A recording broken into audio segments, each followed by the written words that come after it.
Hello, I'm Diana Reif, the Artistic Director of the Charleston Literary Festival. I'd like to welcome our speakers, audience, and donors. If the past 4 to 18 months has taught us anything, it is that books and their authors, whether classical or contemporary, really matter. In trying times, readers turn to books for insights into the human condition, for the opportunity to be transported to other worlds, for ideas, for arguments, for inspiration, for experiencing the impossible, for laughter, and for the release of tears. The festival will provide the opportunity to engage with a galaxy of literary and artistic stars, as well as up-and-coming writers who are making waves. We have a far-flung cast list featuring authors from all over the United States, as well as the United Kingdom and elsewhere. Whether they're talking about former literary trailblazers, or gene editing, or human rights, or popular culture, or feminism, or medieval nuns, or groundbreaking films, or innumerable other subjects, they have one thing in common: the ability of compelling stories to linger in our imaginations. We're grateful to all our speakers, whether virtual or in person, for sharing their talents. Please thank them by purchasing their books. The festival couldn't happen without a committed team and board. We would like to thank our donors, both private and public, who generously make the festival possible. The College of Charleston, our academic partner, has been an invaluable source of support. It is no accident that the festival takes place in Charleston, a prime destination with a progressive literary and artistic tradition. I hope that you enjoy all the events and that they make you think and dream afresh. Welcome back to the interactive portion of Call Me By Your Name. The film that you just watched was the result of the creative collaboration of our two speakers. André Aciman and James Ivory will discuss the creative process of transforming a highly acclaimed novel into an award-winning film. This is something that rarely happens, but when it does, as it did in this instance, it is truly magic. You will hear today how that magic happened. Now, those of you who attended the screening have already heard from James Ivory, but I did not give him a proper introduction, so I will now. James Ivory is an Academy Award-winning screenwriter for Call Me By Your Name. His directorial work includes A Room with a View, Howard's End, Maurice, and Remains of the Day. The first three were adapted from novels by E.M. Forster, and The Remains of the Day was adapted from a novel by Kazuo Ishiguro. So literature is at the heart of what he does. He has just published a memoir, Solid Ivory, which I encourage all of you to buy, and which I will note, James will be speaking tomorrow afternoon with Bernard Cornwell, so don't miss that as well. André Aciman, who's in the middle there, of course you all recognize André, is a novelist, essayist, and a teacher of comparative literature at the Graduate Center of the City University of New York. In addition to Call Me By Your Name, his novels include its sequel, Homo Iralias, Enigma Variations, 8 White Nights, and Harvard Square. His memoir, Out of Egypt, describes his early years in Alexandria, Egypt, sorry. Virginia? No. Egypt, where he was born. He is the editor of the Proust Project and has a strong interest in cinema, particularly the work of the French filmmaker Eric Rohmer. So as you can see, this afternoon you will have the privilege of hearing from two speakers who, by any measure, for many years, have operated at the pinnacle of their respective professions. Joining them today is Colleen Glenn, an associate professor, yes, hear it for Colleen, local College of Charleston person. She's an associate professor of film studies and English at the College of Charleston. She teaches courses in film history and film theory. She has a PhD in English with a specialization in film studies from the University of Kentucky. The format for today's program will be a discussion for approximately 45 to 50 minutes, led by Professor Glenn. This will leave approximately 10 or 15 minutes for questions from the audience. So before stepping down, I'd like to remind everyone to silence your cell phones and other electronic devices. Thank you. Colleen, over to you. Thanks. Well, let me start by thanking you both for a beautiful book and a beautiful film. So I have some questions for each of you, but either of you should feel free to chime in at any time. This is meant to be a friendly chat, and I'm here just to lead the discussion. So André, I thought maybe we could start with you. What inspired you to write this book? What was the seed idea, and was it one you'd been batting around for some time, or did it come to you kind of spontaneously? What was the inspiration? The inspiration, I don't know what the inspiration was. I just sat down and started writing. But initially it was because I wanted to be in Italy. Okay. And somehow that summer we were not going to go to Italy. We were not going to rent a house there, which we did for quite a few summers. And so I was frustrated, and I was writing a book that was turning to be very difficult. And so I just decided I'm going to write about something Italian. And I was only going to write a few pages. That's just to get myself reoriented. And it was the beginning of summer.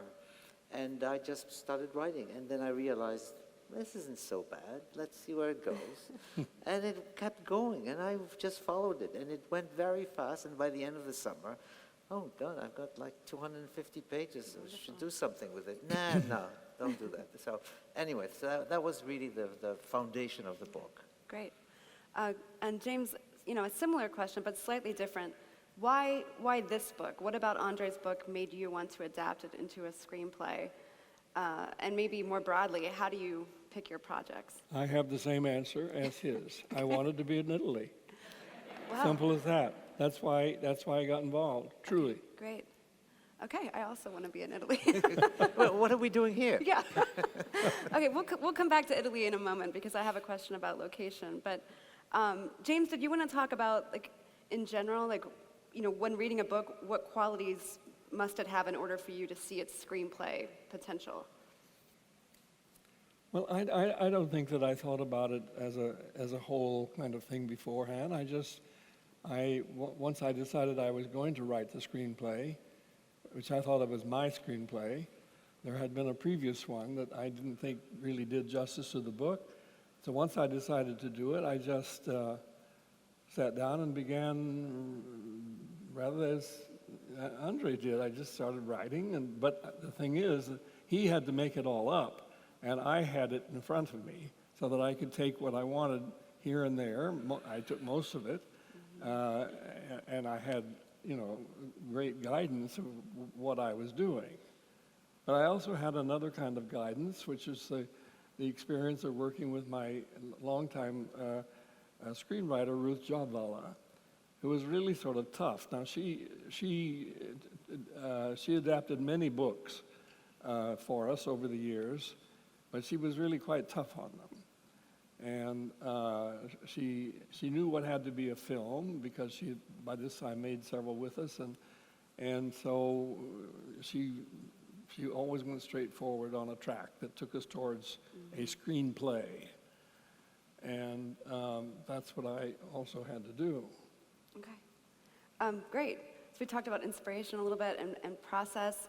André, there's a lot of writers in the audience. And I'm wondering, you talked a little bit about where you wrote it in Italy, and you said it evolved quickly.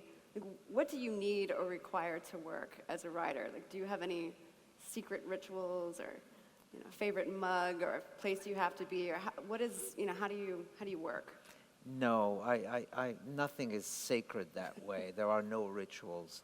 I'm a person who, although I ritualize many things I do, but not writing. Okay. I steal time.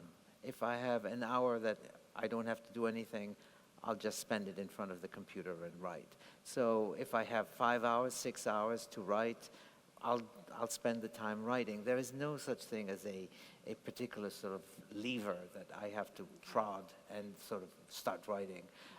There is no such thing as the particular kind of coffee I need to have. I just had to have a cup of coffee because I need to wake up. Fair enough, espresso, right? Okay, great. So, James, there are some noticeable differences between the book and the film, and I'm sure there were differences between your screenplay and the final cut of the film. Can you tell us about some of the changes you made to the book and why? And maybe you could also talk about what got left on the cutting I room pretty floor. much just I pretty much followed the story, that André had written as the original story. But then as I went on with it, and I hadn't actually gotten that far in it, but I thought we cannot have this. There was a chapter where the two boys go off to Rome on a trip of their own to be together, rather like not rather like, it was you saw a version of that in the film when they go to the mountains and the waterfall together, and there was a similar need for such a scene or such a sequence. They had to go off together, but as written in the novel, it was a very complex sequence with a great many new characters who were suddenly introduced, and I thought, well, we can't really have all this because it was coming towards the end of a film. At a certain point, you can't begin to pile on things on the end of a film, because the film is going to be too long; it'll never be made in that kind of way, and then. Secondly, an audience gets tired after a while. They want to begin to feel a conclusion is coming. So I took out that big chunk of the story, which was an entire chapter in André's book, the trip to Rome with the two boys. And I wrote something else which wasn't possible to do, really. And it was Luca who took them to the mountains and to all that scenery with the waterfall and all the rest of it, and the episode at night in the sleeping town with the dancing and all of that. That all came from Luca. The other thing I felt I had to do, I didn't want to move forward with the story to the present and bring Elio and Oliver 15, 20 years later. I mean, I thought it would be impossible to do. I mean, there's no way you can make Timothée Chalamet look 40. It's just impossible. So he barely looks 20. So I thought, we can't do that. It'll be ugly. And anyway, why do it for a film? I mean, we should leave the film in the sense of the height of the story, which is the final solution or section of the story. So those are the two big things that I did. Yeah. And I was as ruthless as Ruth often was, and she would just like that. And I also did that. I mean, I knew I had to. Yeah, it makes sense. Great. But I remember this because when we first met the first time, years ago, and you came with Luca Guadagnino, and they both basically confronted me, and they said, we love the book, we love this, we love. They said, there's a couple of changes we're going to make. I said, go ahead. I've had my say, it's your turn. And said, well, we're thinking of the scene in Rome. We want to sort of make it shorter. I said, that's fine with me. And I think it was Luca who came and said, actually, we want to make it very short. I said, listen, it's your film. Well, we're thinking of cutting it all together. I said, that's fine too. Because my feeling was always, I've written the book, I've done my job, I've had my say, I'm moving on to something else. You want to make a film, it has to have your stamp on it, and that was fine with me. And so I don't think I intervened only once, and I can explain that later if you want. Yeah, for sure. Were there any other shifts between the book and the movie maybe that surprised you, or did you find that the film did some things really, really well that maybe you were delighted in? I think the film captured the story, and it captured also the love, which it did well. It captured the parents, and it also the soul of the story was there. So you can't say I read the book and I got a different thing, a different feel for the story from the film. They both have the same feel. They arrive at the feel, or that thing that I call the feel, through totally different means, but they arrive at it at the same time, and it's the same thing. And I think it has the same impact. I would like to think that. And I think going to, it's Bergamo, right, that they go to? Yes, they go to Bergamo.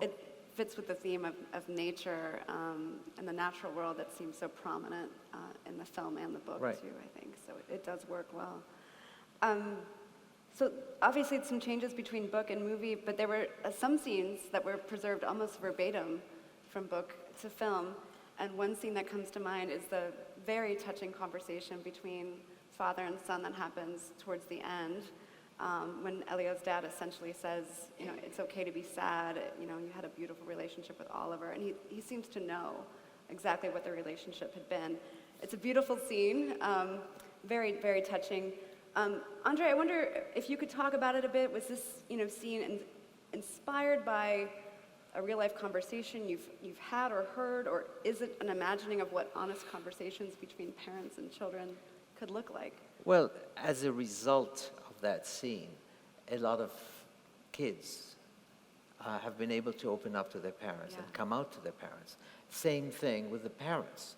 They basically were educated. That was certainly not my mission and when I wrote the scene to do that. But apparently it has helped a lot of people to confront a subject that is still very difficult. The scene came to me because my father spoke to me that way. When it came to sex, he was extremely frank, extremely open. There was nothing that you could do wrong.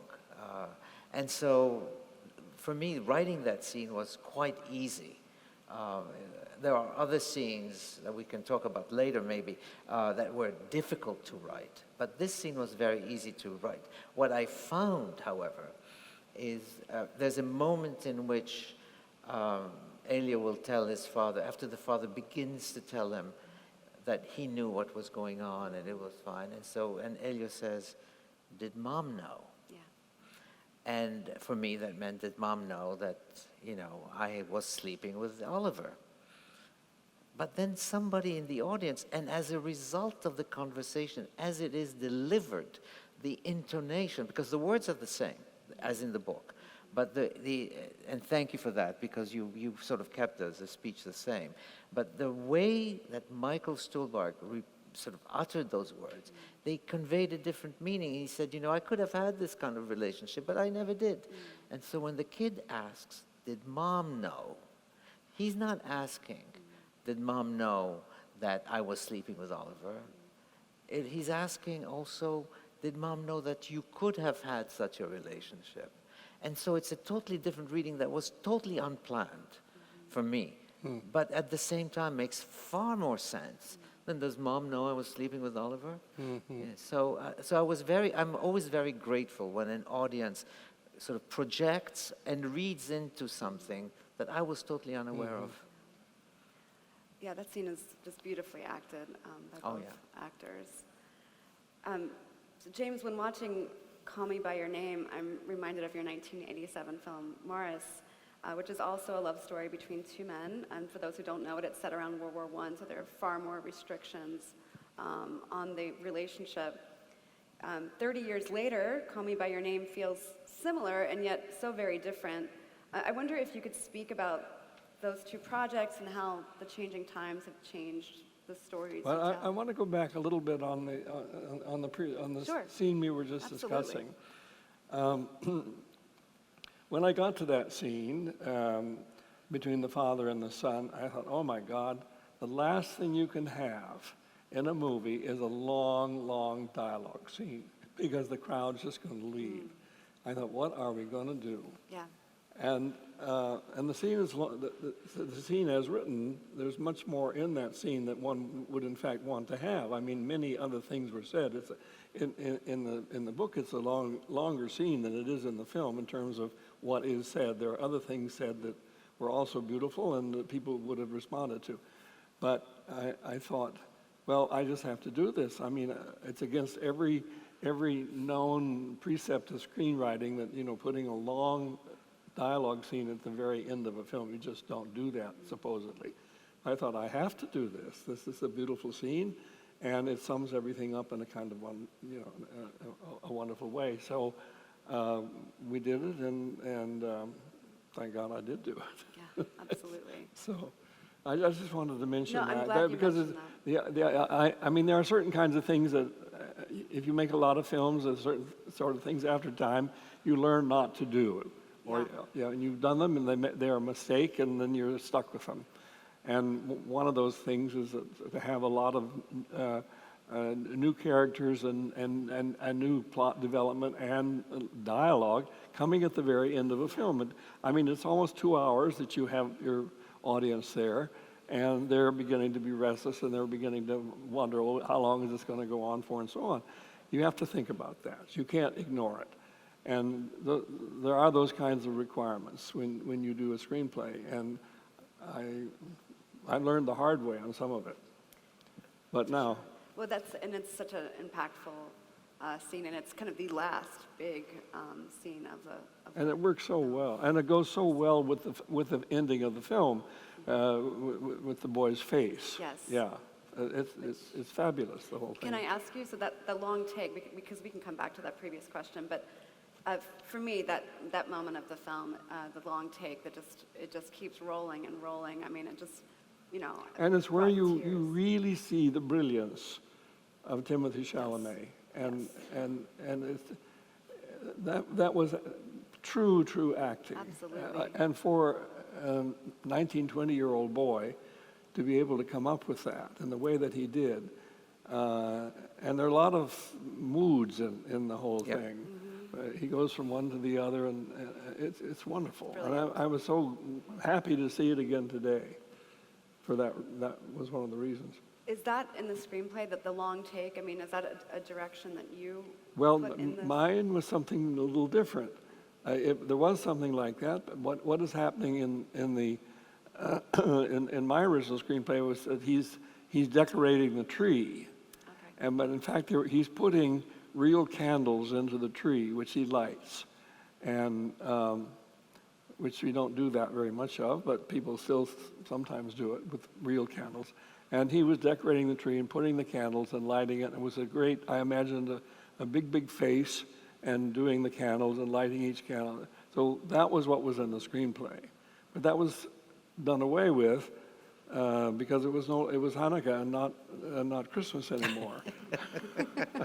In my screenplay, it was Christmas. Okay, great. I have a comment to make about please. that particular, the final scene, which, of course, I adored. Initially, Luca told me when I went to visit the set, and I was only there for 2 days, he said, we're going to have the soundtrack is going to be music by Sufjan Stevens. And I said, oh yeah, great. And I had never heard of Sufjan Stevens. I had no idea who he was, what kind of music he composed, nothing. So I immediately sort of texted one of my sons and I said, who is this Stevens? Su. I couldn't even pronounce his whole name. They said, he's extremely famous, Dad, okay, with a kind of reprimand. Then Luca tells me the close of the film is going to have Timothy Chalamet staring at the camera with tears in his face.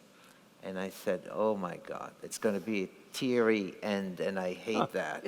But I didn't say, I said, oh great, tears in his eyes, great. And eventually, but when I saw the final scene, I was totally surprised and taken by surprise because it is a fantastic moment. Yeah, and mesmerizing. It truly is. You can't take your eyes off it. Yeah. And the winter setting too, I think, is very lovely in terms of the contrast between summer and and what's changed now in the winter. So, great.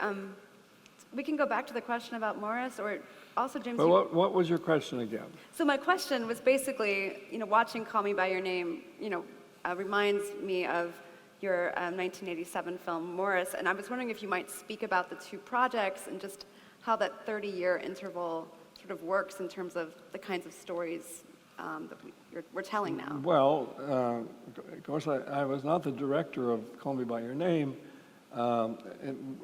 Morris came about because Forster never published, in his lifetime, he never published Morris. And he one of the reasons he didn't was because of the obscenity laws in England at that time.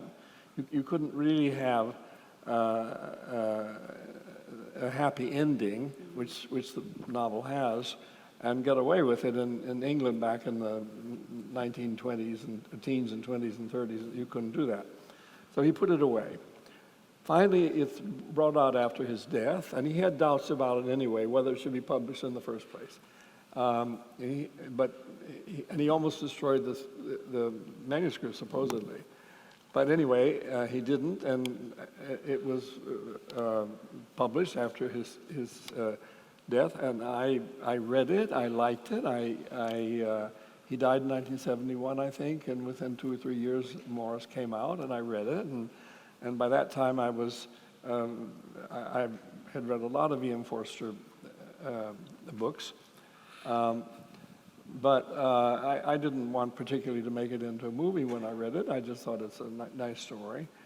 And then we made A Room with a View. And after A Room with a View, I thought again about Morris, because it seemed to me it was the other side of the coin somehow. And it was two similar stories in the way that a young person, one a girl, the other a boy, was having to live a lie. In the case of Lucy, she was denying her true love was with George Emerson, the boy she met in Florence, and not the priggish Cecil. And she was living a lie, and so at the end she decides that she'll go off on a trip to Turkey or something, and put everything behind her.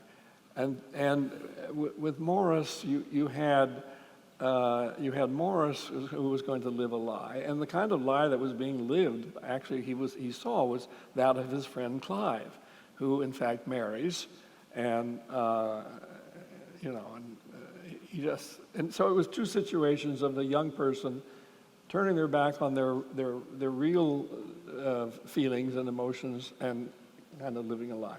And I thought that's the reverse of the coin, you could say. And so we decided to make it. And we were able to make it because Room with a View was such a huge success that we could do just about anything we wanted. And we were able to raise the money. It was immediately after Room with a View, we were able to raise the money quite quickly and make it.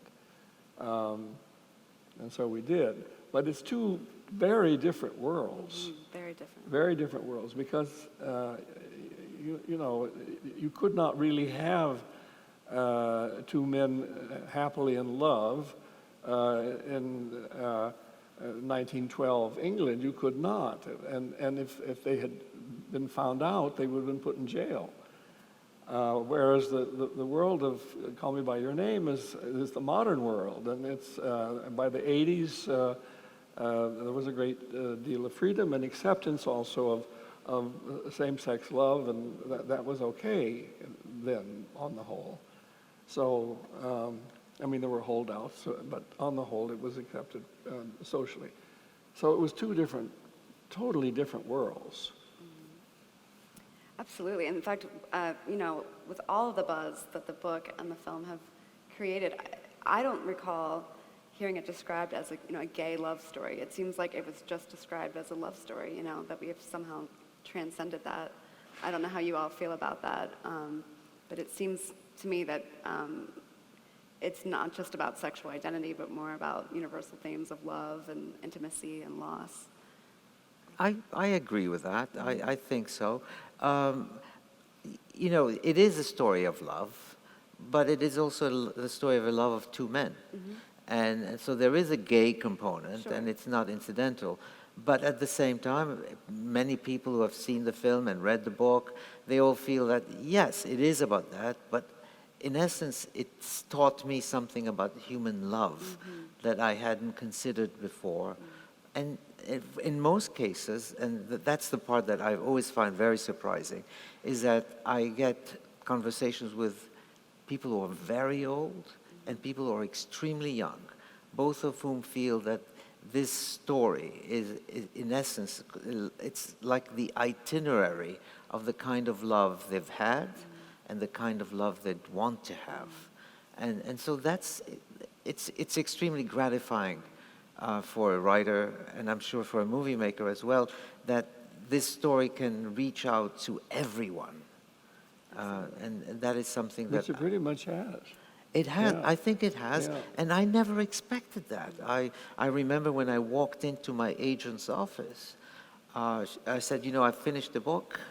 And she thought it was the other book that I had finished. She said, finally, okay. I said, no, this is a totally different book. It's kind of very upfront and very frank sexually. Oh? And I said, and she said, yes. I said, it's also, a lot of it has to do with gay sex. What? You wrote a gay novel? I said, yes. And so she said, okay, I'll read it. She called me the next morning. What do you want me to do with this? I said, what do you think you can do? I can sell it. And she sold it right away. So I was extremely happy with that. And she saw that this had an appeal that was, I was very sort of timid about the fact that this is a love story between two men. And she saw right away that it's a story of love that is universal. Absolutely. And I had never factored that in. There's one other aspect about it too. It's slightly in that it's an older person and a younger person. I mean, it's not that big a difference. I mean, if it was a heterosexual love affair, that would a difference of 7 years wouldn't mean anything. But between two men, there comes into it the whole idea. Well, maybe the older man was forcing himself, or not forcing, offering himself or seducing the younger man. But in fact, it's the younger man seducing the older man. And people, Yeah. so. Absolutely, and I think that's maybe even more so in the book. Elio has a little bit more, in the film, Elio has some swagger, I think. Yeah. Yeah, I mean, he's quite bold. Yeah, he is bold. He's not ashamed of what he wants. Yeah. He knows, I think in the book, he knows exactly what he wants from page 1. Yeah. And I think in the movie it comes up. Yeah. But if you have to be really stupid not to know that this is what is happening. I don't know how many of you were stupid. I was stupid too. Well, so speaking of, we were talking about the erotic nature of the book. The book is, extremely erotic and explicit in its presentation of sex and intimacy. The film is too, although, obviously is more tempered, less explicit. Any comments on what could and couldn't be shown in the film? About what? Any comments on what could and could not be shown in the film in terms of the intimacy between the lovers? Well, in this country anyway, you can't show, it's difficult to show male nudity, complete male frontal nudity. It's really not. I mean, there are various kinds of codes in Hollywood and so forth and on TV that forbid it. Luckily, when we made Room with a View, we got away with it somehow. But that was because it was a foreign, these were English people. These are English people, they do that all the time. So it was okay. Our only problem with nudity on A Room with a View was on airplanes.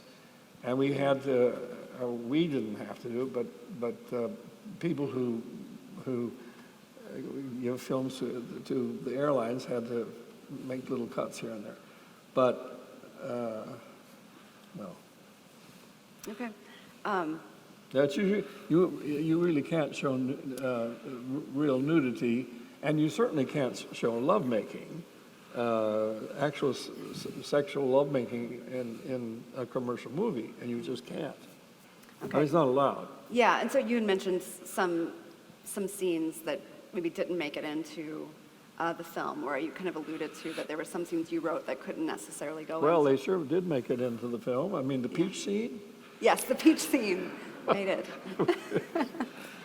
which everyone's saying, oh my God, what are you going to do?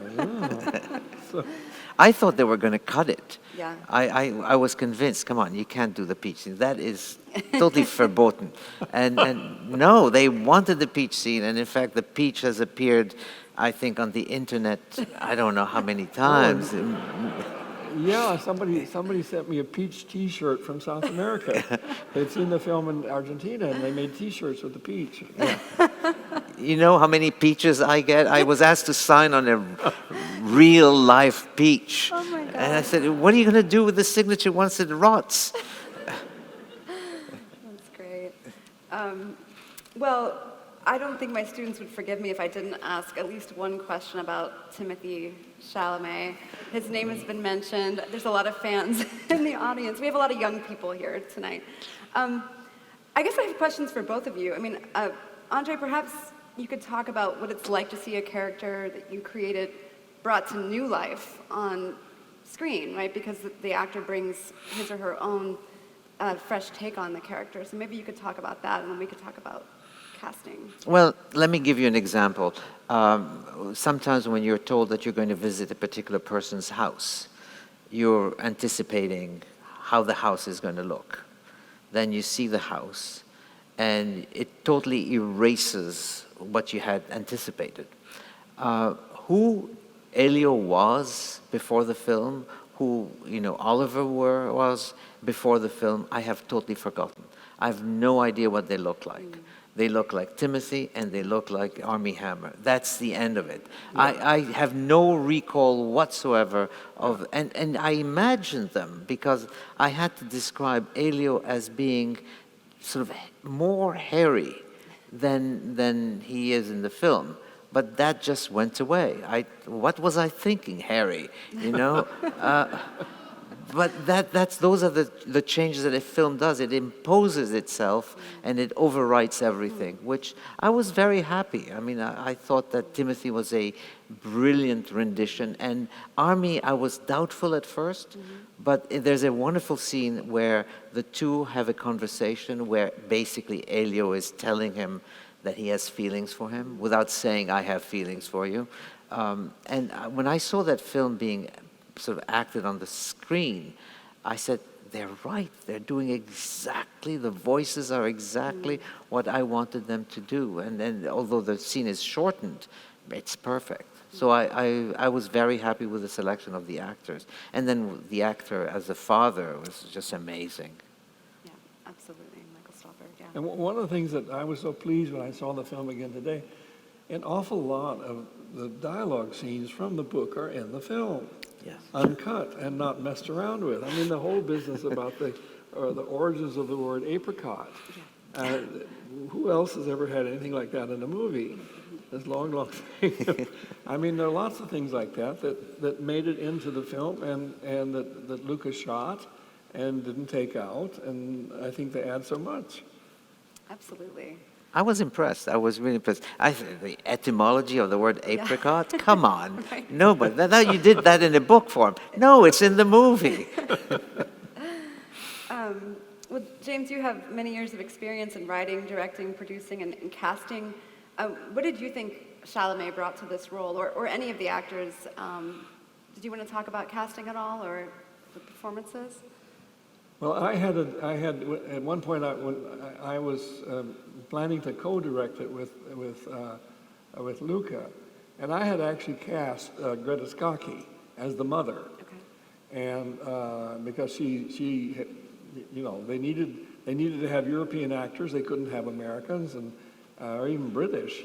She has an Italian passport, and I thought she'd be perfect. She was the right age. She's a wonderful actress. She looked great, and. So it's hard for me. I remember her, and I can imagine how she would have done it. But I love the actress that they got. I mean, and she's great. So there were those kinds of things, and Timothy. Well, I knew quite a lot about Timothy before he actually made it, because.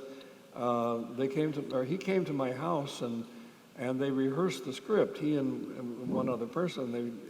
He was staying there and rehearsing the script and stuff. And I got an idea of who and how he was. And I never imagined once I met Timothy, I never imagined anybody else. Right. Wow. Yeah. Great. And it was hard. Well, we had imagined someone else for Oliver. And in fact, it was an idea of Luca's, which, and then we didn't. You can read about it in my book. We will, absolutely. Or even a picture. I like the cliffhanger here. We want to come back for more.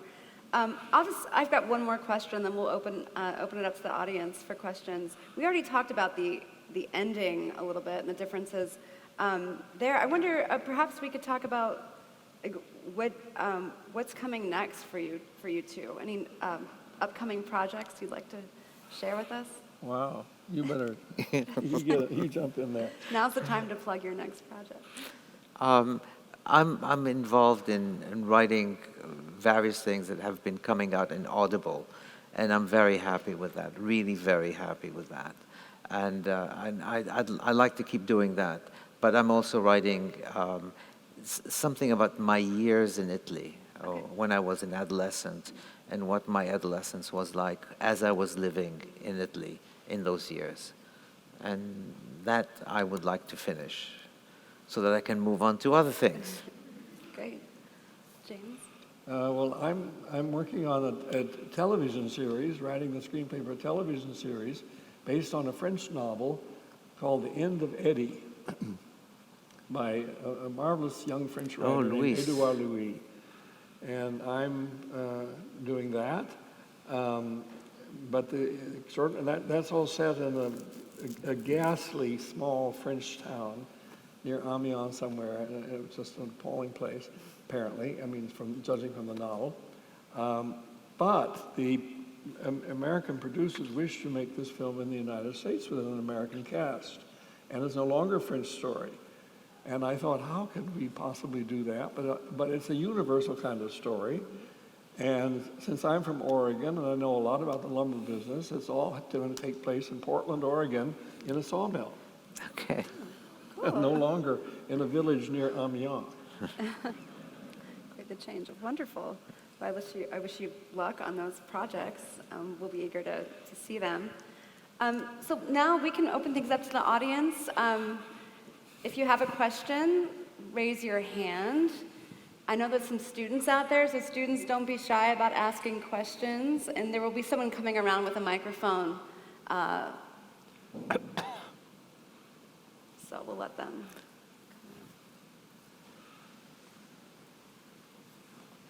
I think we had somebody in the front. Hi. Thank you guys so much for coming out and talking to us. It's really like a pleasure and an honor to meet you guys. I absolutely adore this book. One of the main things that I noticed about when I read it was the fact that you made both of Oliver and Elio Jewish.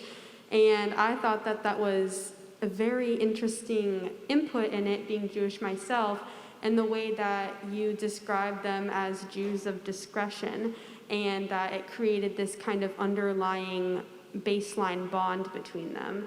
And I was just wondering what gave you the inspiration to make both of them Jewish, and do you think it adds anything special to their relationship? And I also have a question for James regarding to that. In the film, I feel like it's not as prevalent. I mean, it's mentioned much shorter, but I just want to know why it wasn't implied as heavily in the film as well. No, I didn't get what was not implied. Their Jewish identity. So. Well, I don't know. Somehow that didn't seem important when I was first thinking about it. I mean, a big thing of that wasn't made, and I think there was an actual decision not to do that. And so.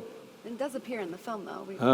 It does appear in the film. Oh yeah. Then it was decided when they were making the film, and it must have been a discussion between you and Luca. No. No. No. Well, then Luca decided. Luca and the other actors, possibly, but neither of those young men were Jewish, but it was decided that they would go back to the novel. No, the novel had a Jewish aspect. I picked on the Jewishness not because I am Jewish, but because I thought that there was, as you said, that there is an undercurrent.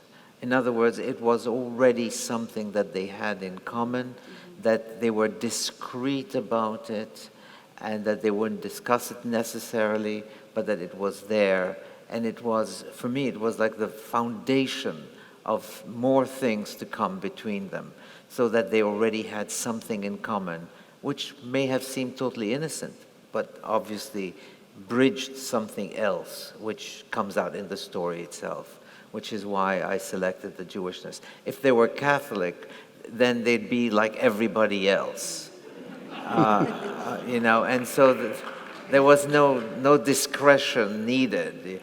But Jews are sort of concealed, even in Italy today. You don't proclaim that you're Jewish, you just leave it for that moment when eventually it will come out, or it might never come out. Very good. Do we have another question? We have somebody in the Yeah, front. we've got someone coming around with the microphone. Okay. Just hang tight. I can't see anything, actually.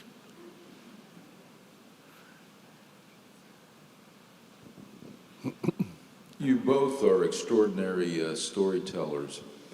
As you write on paper, do you then read aloud your work to yourself or to someone else as you edit it? No, I certainly pay a great deal of attention to how it sounds in my inner ear. And sometimes there are words that are repeated, or same sounds that are repeated, that create a kind of clunky feeling in me as I'm writing, so I try to eliminate it. But you certainly want, as a writer, to develop a sense of music in the prose. It doesn't have to be melodic, but you have a rhythm, and you want the rhythm to not only be pleasurable to the reader, as it were, but also to highlight the story itself, so that style is not just an incident, it's part of the story that you're telling. And in fact, you will notice that my sentences in Call Me By Your Name are very short, whereas my sentences tend to be much longer in other books. And I want to talk about that a little bit myself. I certainly don't, when I'm writing something, I certainly don't read it aloud, even when it's dialogue. But I had an experience recently. I had to record the entire Solid Ivory book for, this was a task I had to do. It took about 5 days to do. And then I realized it's not that easy to speak and say all the things that I had written, which are on the whole not dialogue. Occasionally there was a little bit of dialogue, but on the whole it was just straightforward description and recall and so forth. And it was very, very hard. And there were after a while, after several days of this, I began to see, well, there are certain combinations of words that you cannot easily put together. And one of the things I learned was that you cannot have a word with too many L's in it, followed by a one-syllable word on one end and another syllable word on another. It's just it's a tongue twister. You just can't do it. So I had the experience of speaking that entire book, which hopefully many of you are going to read and buy. And but I did have that experience, and it's just not an easy thing to do. Absolutely. But we did it in like 5 days. Wow, Great. that's Wow, fast. 5 That days. is fast. Could we get another That's question? fast. Hi, thank you both for coming to Charleston, and I'm glad that the production of this film allowed you to finally get to Italy. I do have I would love to ask both of you a question, but I think because I haven't actually read the novel, I'll leave that to someone else, for Mr. Aciman. But this question is for Mr. Ivory. Can you talk a little bit about the process of moving from a literary medium into a visual medium when you're converting a text, like here in this case? It seems like it's something that a lot of filmmakers and writers are tempted to do, but it's very hard to pull it off, and you seem to be able to pull it off very well and consistently. So I was wondering if you could talk about that process of moving from the literary medium into the visual medium. Well, it's helped by where you're going to shoot and how you're going to shoot. I mean, once you visit you choose the sites where you're going to make your film, the towns, houses, rooms, whatever, train stations or whatever. Once you choose those places, then you see them, and they have a great effect on how you then shoot it. Obviously, I mean, they have to. And for instance, when you're working with actors and it's a scene in a room, and well, if it's a novel, I mean, the novelist has no idea what that room looks like. So the actors have to come in, they may go to a window, then they may go out of a door, they may lie out on a bed or sit on a sofa, whatever it is. Those things you need to do, but it doesn't exist yet. So I have to, as a director, find those places and those rooms, and then once we found them and they're okay and they're places that we can afford to rent or that are easy to light or whatever, not impossible to light, say, you then have to kind of leave it up to the actors to move around. You rehearse with them in that space, and you rehearse with them with the furniture that's there and the doors and the windows and so forth, until finally, after several hours, you have a kind of free-flowing movement, a logical kind of movement within that space. And it's just slow, step-by-step kind of thing until you get the image this is on the camera. Do you have anything else you'd like to say before we wrap up the conversation, either of you? Any final comments? Yeah, I mentioned there was one scene in particular that I had trouble with in the script. Mm-hmm. And it was nothing sensational, but it basically, it's the only time I interfered. And I think at the time I spoke with Luca. It was a scene that I had seen on the script, and it was also in the original script. It was basically that the parents knew that the two boys were having an affair. And I thought that was anticlimactic. If the parents knew, then the speech that the father would give at the very end of the book, of the film, would not have the kind of surprising factor in it. Because when the father says, yeah, I know you had a friendship, but you had more than just a friendship, let's not kid ourselves, then sort of Elio sort of is startled. And he's almost about to deny it, but he doesn't. And when the parents sort of give each other a look, like, I think something is going on here, I thought that was sort of, it announced something that was happening, sure, but it was not going to work, not going to bear the kind of suspense quality that I wanted the father's speech to have. And so nobody knows anything until the father says it. And that was something that I remember you told me that when you first saw my screenplay. Yeah. And there was a scene between the father and the mother in bed at night or something. Yes, they were in bed together. They're having a little discussion about what the boys are doing, kind of thing. Yeah. And you said take that out. Yeah. Oh, I told you that? Yeah, you did. Okay, fine. Hey, I forgot. It's been quite a few years. So I took it out. No, it made perfect sense. In fact, the parents are concerned about, there's this new disease and what are they doing? Exactly. And exactly. I said, no, this is it's too much information and it shouldn't even come up. Mm-hmm. Well, I know we all have probably more questions to ask James and Andre, but well, thank you for your time. Okay, I have one more thing to say. Please. There are books on sale, and Yes. I mentioned this for a very specific reason, because I met, Paulie Buxton, who is the owner of the shop, and we had a wonderful afternoon with her. I went to the store and came back from the store, got my shoes wet to the point that somebody had to buy me new socks, and I'm very grateful. But essentially, we're here because we're selling books, and I want the bookstore to certainly benefit from that. And I want to say something also. As I was watching it today, there is something in what I've written in Solid Ivory that somehow relates to this. And when you get to the section in the book which is called At Dr. Zek's, there is you read it. Okay, we will. Thank you all. Thank you all.